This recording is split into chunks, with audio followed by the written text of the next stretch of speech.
Hi, my name is Joshua Chanaga, aka JoshTalks, and this is Value Based. And as you know, every week on this show, we bring somebody important, somebody of value to talk to us, to inspire, and to motivate us. So today, we have Uncle Dave. Dave.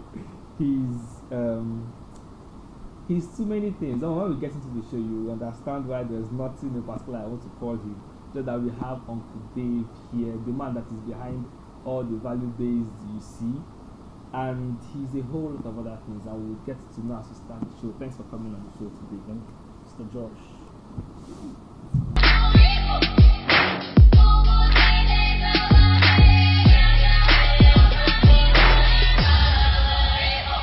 Now, Uncle Dave, tell us about yourself, the school you attended, the course you studied. Okay, my name is David Chinaza Azubike. Lehzodo, Uncle. David Chinaza Azubike. Then the Lehzodo. The Lehzodo came in. The Lehzodo came in 2011. Okay. I was in a church. Pastor was preaching. You have to live ahead of your Zoe.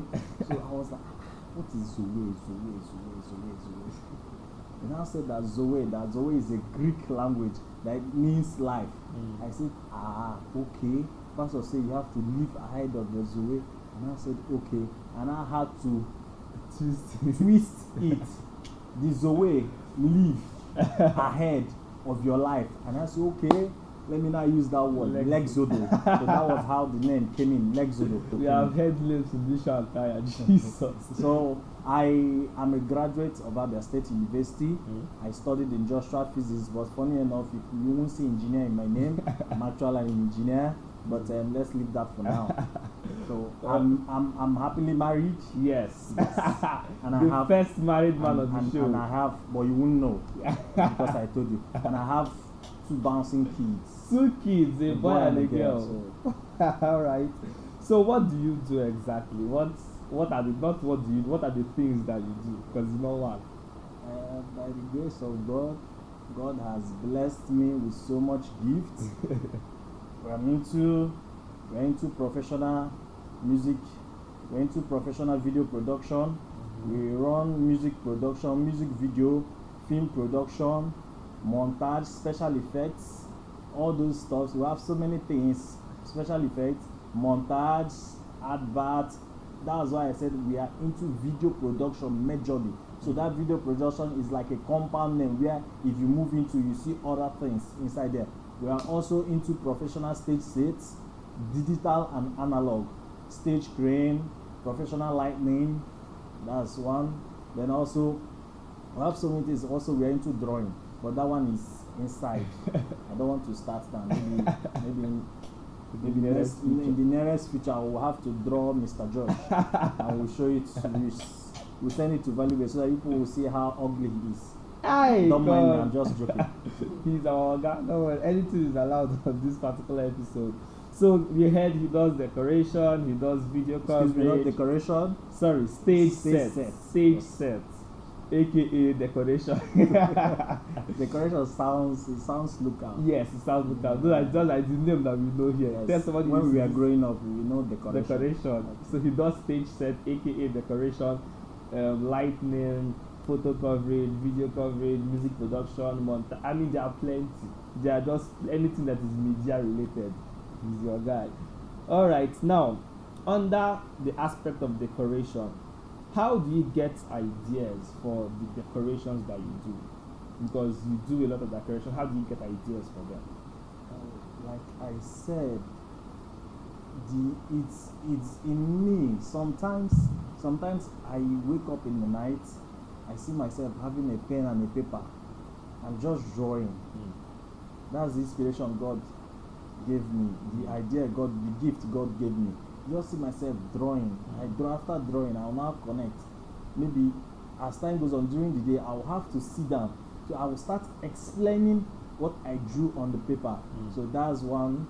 Then secondly, I go online, check other people's job. So sometimes I do combine 4 jobs together to produce one. So that's the way we've been going so far.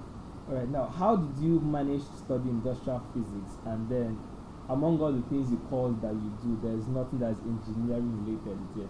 So how the others come about? My brother, in Nigeria, when you want to enter into university and the course you want to study, they didn't give it to you, and your mates are entering the university, so you just have to study what they give you. So I wanted to study mechanical engineering. Okay. So I got the admission. I won't call the school. I got the admission because I was not an indigene. They said I have to pay so amount of money. When I came back and told my father said, "My friend, you are not going to that place. So you need to stay back and write another jam." So it was like hell loosed then. So because my friends, they were entering. Sometimes I'll be at home, I'll see them, they will come back and say, how far. They will look at some, calling me Jambito. So those things then it was discouraging. So, but I thank God, still did not get the school. So the next year I had to take jam, also the same engineering, but unfortunately the engineering didn't work. So that was when I now switched into industrial physics. So now, how did you manage to study industrial physics, but you have skills in a whole lot of other areas? The skills I have in other areas, one, I developed them. Secondly, is inbuilt. Is inbuilt. I developed them. Secondly, is inbuilt. And will I say circumstances? The country we are into forced me to start those stuffs that are inbuilt. Because when I was in school, after graduation, I went for youth service. This is exactly how it started. Went for youth service. So immediately my legs stepped at the gate of the youth service. I told myself, David, after this, what's next? I was like, man. It was just as a joke. We went to the camp. When they said, I came back. So pastor was saying that some people came to church, did this, they've not gotten their video, and the people called him and told him that they just went to this place. Immediately they just finished. The people gave them their CD. So the way he was talking it, saying it that day, it really touched me. I was like, what happened, Daddy? What happened? I said, okay, fine. I now told him, I want to learn this video editing. He looked at me and said, are you serious? I said, yes. He said, are you serious? I said, yes, of course. He said, okay, no problem. I thought it was a joke. That day went. In the morning, the next day, very early morning, around 7, I saw a call. He was the one calling me. He said, Dave, where are you? I said, sir, I'm in the house. He said, okay, make sure you be in the office by 9 a.m. I said, okay. Getting to the church office, lo and behold, someone was already waiting for me. Nana came in and said, okay, Dave, look at this guy. This guy will take you through on the video editing. I was like, wow, just like that. I said, okay, we started. The program was supposed to be for 3 weeks, but due to the zeal and love I have in acquiring a skill with the things I've seen in youth service, everything was challenging. So I was trying to make something out of white collar job. Because I believed when I was going, I saw some mistakes my father did as a white collar job man. So I was like, no. I can't do this thing, because white collar job can really limit you. Yes. It can really limit you. You won't even know what you have, the skills you have inside you to develop on it. So the program was supposed to take for 3 weeks, but due to the zeal and love I had, it was for 2 weeks. I had to learn everything within the space of 2 weeks. The guy was like, wow. So, now then my shoulder started going high. I can edit now, video DJ. So that same year, during the Christmas period, my cousin now came back. Now said, Dave, I heard that you are now doing it. I said, they edit now. Wow. I was like, okay, let me see your job now.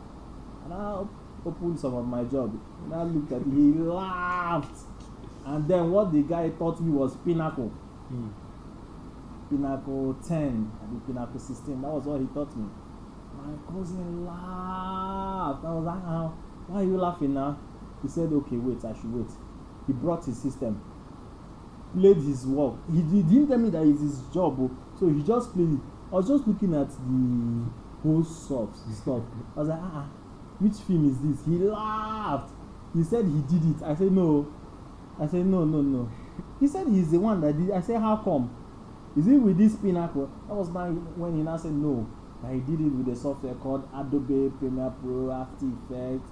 I was like, so when he was saying all those things was just sounding somehow. It will just enter here and from here go out. So I left. I went home that day. I started thinking. I said no. That was when it now dawned on me that I don't even know anything in this video player. So after then, when he now went back to Lagos, I gave him a call. I told him, please, where did you do your training? I want to come. He said, everything is expensive. That will I said, no problem. I will try my best. So then, when I was serving, I had to gather some of my alawi.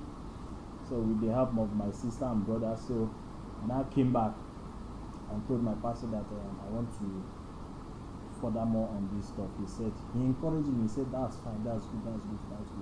So he also helped me financially. So I went to Lagos. I don't want to call the name of the person I did my training with, but he's a very top person now in Nigeria. The guy is something else. So I went to Lagos, spent good money. So after doing the program, I came back. So did my first test run. You know now, if you go do that kind of thing like that, you just be looking for something to express your power. So we now had a program in church, so and I used the program now express my power. So that's all like, wow, this is good. My head big. So as time goes, I didn't stop learning. So as time goes, I started learning. One other thing that helped me was criticism, because anytime I finish my job, I forward it to my boss in Lagos. He will look at it and say, Dave, no, this yes, this no. So it has really helped me. So that was so far where I've been, where we've got to in the video production stuff. So you made mention of your pastor a whole lot. Like, your pastor is one of the major reasons you are here. It's one of the major reasons why I got to learn this skill now. That is really helping me. So who is your pastor? My pastor, his name is Chigweze S.J. Okeze. Senior pastor of Chapel of Answers International. It's this Jubilee Road above by Kent. Yes. For the first time publicly coming, he's my pastor also. He's our pastor. He's our father. He's the reason why we are here now, why we are doing what we are doing. Alright, now back to the show. Under decoration, how did you start decoration? Because you have told how you started media. How did you start decoration? Yes, the decoration aspect of it, the stage set aspect of it. The way I started, I was watching a video, a church scene, on television one day. I was watching it. I was seeing how the stage. I was looking at the stage. I was like, wow, what did they use to make this stage? You know, then our idea of stage is you bring red clothes, yes, you draw it here, bring shrine, blue. shrine. Now looks like create one. A shrine for us. Just create one dangerous shrine like that. So I was like, what did these guys use in doing this stuff? So I couldn't really get the material they use. So I was now thinking, how do I recreate this thing? And one other thing that helped me is one of the skills God gave to me, art. I know how to draw, I know how to carve. So I was like, how do I recreate this thing? How do I recreate? So the first idea I now got, I said, yes, I can do this thing. What do I have to do? I went and met these guys that does this POP roofing. I now do something on the paper and showed the guy. I say, can you do something like this for me with this height, with this measurement, with this height? He said, yes. I said, okay. And I went back home. with that stuff I asked him to do for me, and I had to draw something, a stage set, and I drew it, and I said, okay, I was now waiting for an opportunity to express what I do. So during then, there was a time I came to my pastor, my pastor too. I came to, I said, Daddy, I can do stage set. So at the first day, he didn't really believe in me because he has not seen me do something like that. Yeah. So he was like, being skeptical, let me not give this guy this thing, and this guy will go and do something terrible on the stage. So the first time I told him, he didn't really. So I just came back, I saw something on the stage, just something like pillar, small, different heights. I was like, I said, okay, no problem, maybe. So I was just praying to God for him to soften his heart to allow me, because doing such things in altar is, you know, that the stage is something that is very, very sensitive. You don't just do anyhow thing there. So most of the people I've done jobs with, they are always sensitive and skeptical of the kind of things you do for them there. So at the time, so one day like that, he just said, Dave, you said you know how to do it. I said yes. I said okay, you can do this. Let's see. That was when we were about to dedicate the church. So he said, okay, you can do this. Man, I had to walk to make sure I impress him, so that the platform will not be opened for him. To God be the glory. After doing the stage, he saw it, he liked it. It was something else. Some pastors came, some people came, saw it, they were like, wow. That was how it started. So my pastor giving me the platform to showcase my ability of doing a stage set was one of the greatest thing that has ever happened to me. So I'm very, very thankful to him, grateful to him. I owe him a lot. I owe him everything. But to be frank, like whatever skill you have, you need an opportunity, a place. Yes, if you don't have a platform, then no matter the skill no you matter, you need a platform. Yes. You need someone to push you. Yes. Because I know so many things he has. Even this stage set I'm doing, I know how far he has pushed me. Even some contacts he has been giving me. It's not really. I owe him a lot. Alright, now for still on your decoration, how do you get clients? How do you get people that you do your okay? Let me just open up one of my secrets. One of my secrets in getting clients is I make sure every stage set I do in my church, I make sure the present one is better than the former one, so that if you come this month and see something else, you come another month and see so you'll be like, wow. Now everything is now on net media. So most people start, like there's a contact we got last year outside Nigeria. The person was watching he was watching online. So he was like, wow, what is this? The pastor called, so we had to go there and do some things for him, and he blessed us. So that blessing is very important. That side of the world is very important. So that's where I have to get to publicize the Do job. you do social media? The truth of the matter is this social media thing now. I'm not into it, but Mr. Josh has tried his possible best to I've tried to convince me to move into it, but I think I've seen the need. Finally. I've seen the need for this one, because I've been working with what I have within the town. So it was last week, and I started thinking of this thing can take me anywhere if I think globally. So as when I now decided to move into it properly. Thank God. Alright, now how do you manage to mix having a successful family and a very busy life as a business? How do you mix the both of them? First of all, whenever I get a job, I try giving my job a specific time. So when I give it a time limit, when I come back home, I'll tell my wife, look at this job, look at so day is going to take me, look at so time is going to take me, so that she will be aware of what I'm going to do, so that not when I tell him I'm going, you just wake up. You're a married man, you just wake up and tell your wife that you're going for a job. You don't give her details. You don't tell her where you're coming back. You just move like that. You'll be moving like that. One day you come back, you see them, they've moved too. So I like giving her updates on any job I'm going to do, so that I'll be carrying her along. Then also I make sure every weekend, every Saturdays, I don't go out. I stay with my children, I stay with my family. I don't go out apart from my morning normal duties somewhere. So apart from that, every Saturday I don't go out, no matter who you are, or apart from my father, my oga at the top. That once he calls, even my wife knows. So there's no need of giving excuse. But apart from that, I don't think nothing will take me out from the house on Saturdays. Alright. Now, what do you think is one of the major factors for how successful you have become? Loyalty and criticism.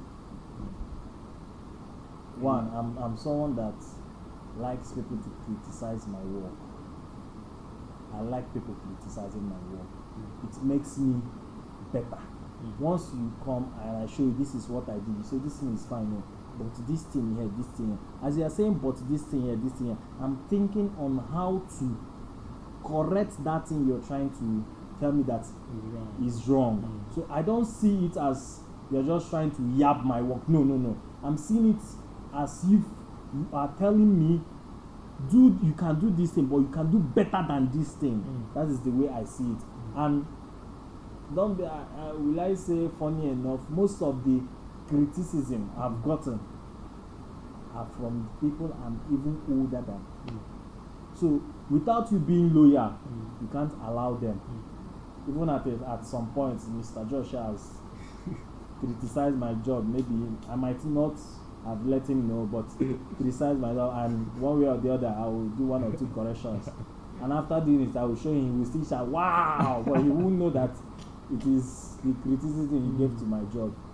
So if you can be loyal, you can go. That's very important. Criticism, and because most people don't like what they do being criticized. They feel it's an insult. They feel once they are done, and I'm a victim of that one also. And we try and change. You feel whenever we do something and you criticize it, you are trying to insult us, and it's so not good. You should try and change. Criticism is very good. It helps you get. Once you remove the aspect of this person is trying to yap, just take it out. You will see it will make you get better. I'm telling you the gospel truth. Criticism will make you get better. If nobody is criticizing you, you are not doing anything. It's very, very simple. You are not doing. In fact, nobody is even seeing you. So it's better you just allow people to criticize your work. So you allow them so you get better. Alright, so that's any other advice to every other person that is watching? My advice to upcoming ones, I'm still upcoming, to our viewers is try to find out the skill you have in you.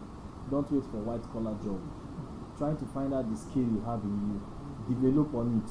Look for someone that is into that skill you have in you, that has developed his own. Try to learn from the person. That's all I have to tell us. Thank you all for watching. This is still Value Days. I'm Joshua Chonoga, aka JoshTalks, and this is Uncle Dave, the master of all. Thank you all for watching today. Like and share. Pick something from this video that you work with. Me, I picked accept criticism, and just pick whatever. Let this video be of value to you. Thank you for watching. Till you come here next week. This is still Value Days, and thank you for watching.